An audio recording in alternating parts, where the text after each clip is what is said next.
अस्सलाम वालेकुम जी, welcome to Asha recipes. Another Ramzan special recipe में बहुत ही मज़ेदार, बहुत ही सिंपल लेकिन बहुत ही डिलीशियस आलू वाले लच्छे पकोड़े की रेसिपी लेकर करने जा रही हूँ आपके साथ। आए देखते हैं इसे हमने कैसे रेडी किया है।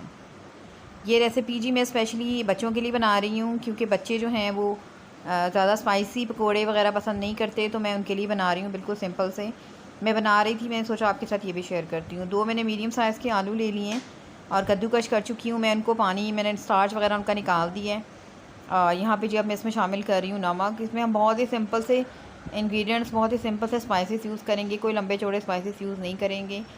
कुल मिलाकर मैंने लिए थे जी 1 कप और 1/4 कप मैंने बेसन लिया था। बस बेसन की भी कोई मेजरमेंट नहीं है। आप अगर एक आलू के साथ बनाना चाह रहे हैं या कम बेसन के साथ बना रहे हैं, आपने उतना बेसन और उतना पानी डालना है जिसमें आपके पकौड़ों की जो बाइंडिंग है वो बहुत अच्छी तरह से हो जाए। तो यहाँ पे मैं 1 टेबल स्पून करके डाल रही थी जी पकोड़े, सॉरी बेसन।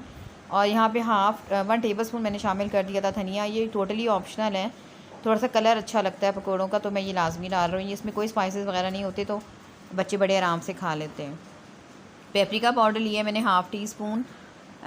इसके अलावा अजवाइन ली है। आप चाहें तो काली मिर्च भी लाइट सी यहाँ डाल सकते हैं, लेकिन मैंने पेपरिका डाल के ही बना लिए थे। 1 टेबल स्पून शामिल कर दिया मैंने धनिया पाउडर। बहुत ही सिंपल से और बहुत ही मज़ेदार सा ये पकोड़े जो है रेडी होते हैं और झटपट बन जाते हैं। मैंने बस ये आपने कद्दूकस वगैरह करके रखना है आलूओं को, और बस बाइंडिंग करनी है और उसको फ्राई कर लेना है। कोई लंबा चौड़ा काम नहीं है।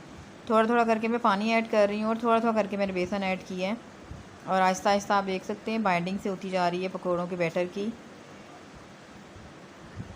अच्छा 1/4 टीस्पून आपने इसमें बेकिंग सोडा ज़रूर डालना है, चाहे वो कोई भी पकोड़े बना रहे हों, वरना आपके पकोड़े जो सख्त रह जाएंगे और हज़म भी सही तरह से फिर नहीं होते हैं, और ना ही देखने में ना खाने में मज़ेदार लगते हैं। मीठे सोडे से ये होता है कि थोड़ा सा एक सॉफ्टपन सा आ जाता है, क्रिस्पी भी आज हो जाते हैं पकोड़े, और हाँ बहुत ही मज़ेदार से हो जाते हैं। तो ये एक लाजमी डालना है आपने, चाहे वेजिटेबल पकोड़े बनाएं, चाहे आप चिकन पकोड़े बनाएं, चाहे आप मेरी तरह आज सिंपल से आलूओं वाले लच्छे वाले पकोड़े बनाएं।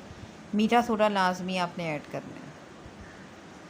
अगर मीठा सोडा नहीं है तो अगर आपके पास दही है तो 1 टेबल स्पून दही भी आप ऐड कर सकते हैं। ये भी एक तरह से टिप है। दही भी जो है वो बड़ा बड़ा सॉफ्ट सा कर देता है बैटर को।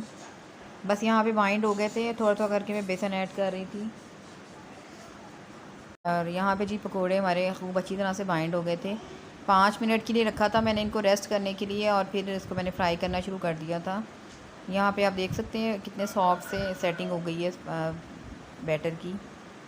जो पैन है खूब अच्छी तरह से ऑयल गरम करें, उसके बाद मीडियम पे आपने मीडियम लो पे बनाना है पकोड़ों को, लेकिन पहले आपका ऑयल जो है वो ठीक ठाक गरम होना चाहिए। एकदम बहुत ही तेज़ आंच पे बाद में नहीं आपने पकोड़े बनाने, मीडियम लो रखनी है फ्लेम। यहाँ पे जी मैंने डाल दिए थे, मैं हाथों की मदद से डाल रही थी, आप चाहें तो स्पून वगैरह के साथ भी डाल सकते हैं। एक साइड से हमारे पकोड़े जो है वो गोल्डन से होना शुरू हो गए हैं। कलर आपने कभी भी ओवर कुक नहीं करना इसको, पकोड़ों को कलर आपने गोल्डन सा ही देना है, तभी आपके पकोड़े जो है वो अच्छे लगते हैं देखने में भी और खाने में भी।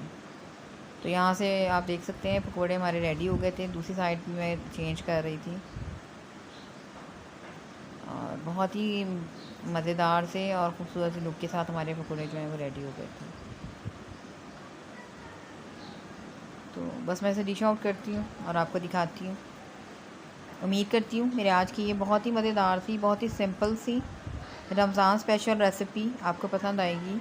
अगर आपको मेरी रेसिपीज़ पसंद आ रही हैं तो मेरे चैनल आशा रेसिपीज़ को सब्सक्राइब कीजिए, लाइक कीजिए, शेयर कीजिए। नेक्स्ट रेसिपी तक के लिए अल्लाह हाफ़िज़।